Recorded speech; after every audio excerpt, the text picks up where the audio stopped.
Naglagalag ako at nagsikap makaipon ng maraming salapi upang maisagawa ang aking layon.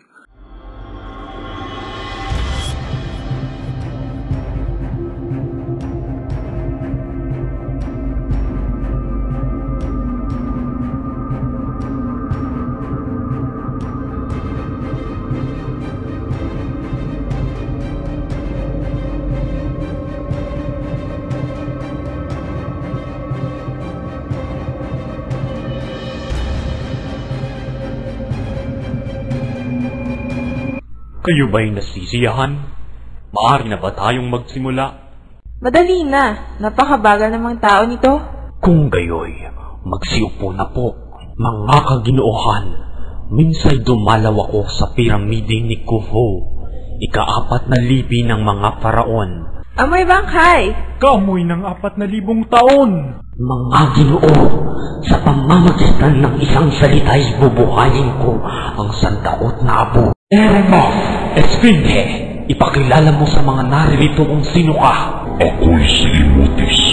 Ipinanganak ako sa panahon ni Amasis at namatay ng panahong nakasasakop ay ang mga taga-Persya. Mamamatay, labastangan sa Diyos at mapagparatang. Isusunod kita, mamamatay, mamamatay, mamamatay. Mahabag!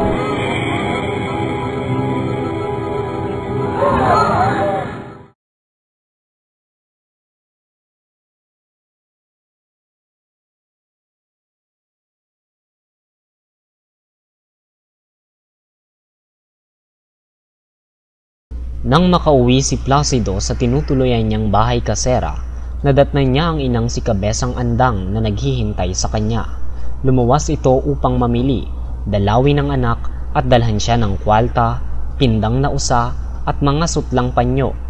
Nang ipaalam ni Placido sa ina ang pagtigil sa pag-aaral at ang dahilan nito, Naipangako ko sa iyong mama na arugain kita. Patuturo ang maging ganap na abogado. Ginawa ko ang lahat upang makapag-aral ka. Ano ang sasabihin ng ama mo kung ako'y mamatay at magkita kami sa kabilang buhay? Anong mapapala ko sa pagiging abogado? Ano ang sasapitin mo? Tatawagin kang pilibustero at ipabibitay ka. Magtiis at magpakumbaba ka. Di nakakaunting pagtitiis ang ginawa ko, inang.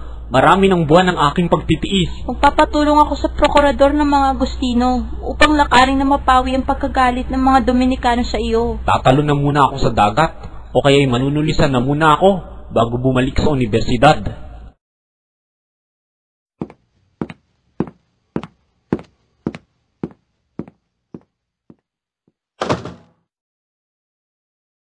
dahil sa sinimulan na naman ng ina ang pangangaral tungkol sa pagtitiis at kababaang loob, umalis si Placido.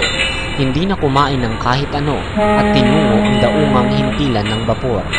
At pagkakita sa isang bapor na aalis patungong Hong Kong, nakaisip na magtanan, magpayaman doon upang labanan ang mga praile. Ibig kong maging malaya, mabuhay ng malaya.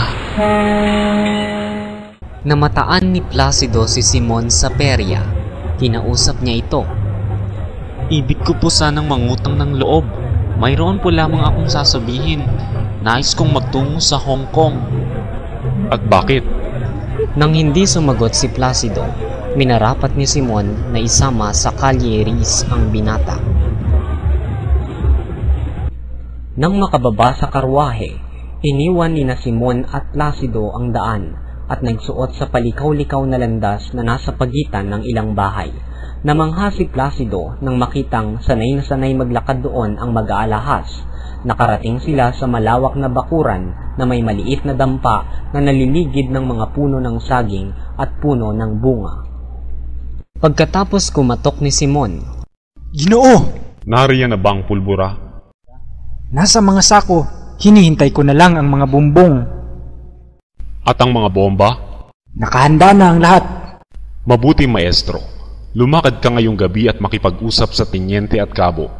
Makikita ninyo sa lamayan ng isang taong nasa bangka. Sabihin ninyo ang kabesa at sasagot siya ng tales. Kailangang narito siya bukas. Bakit po? Mayroon po bang bagong mangyayari? Ang mga Arabal ay hindi pa handa. Hindi na kakailanganin ng mga Arabal. ang mga tauhan ni Cabezang Tales, ang mga naging karabinero at isang rehimiento ay sapat na. Kung ipagpaliban pa ay baka patay na si Maria Clara. Inihatid ni Placido sa kanyang bahay si Simon. Pagkatapos, walang imik at magulo ang isip na nilakad niya ang eskolta. Samantala, si Simon ay malalim na nag-isip. Hindi ako maaaring umurong.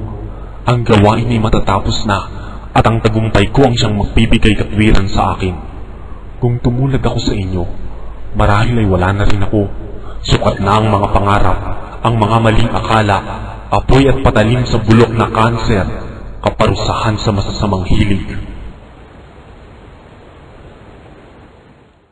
Si Don Custodio de Salazar y Sanchez de Monterredondo ay nabibilang sa mataas na lipunan sa Maynila. Sinasabing siya'y walang kapaguran, bantog, maingat, masipag, palaisip, matalino, mapanuri, mayaman, at iba pa.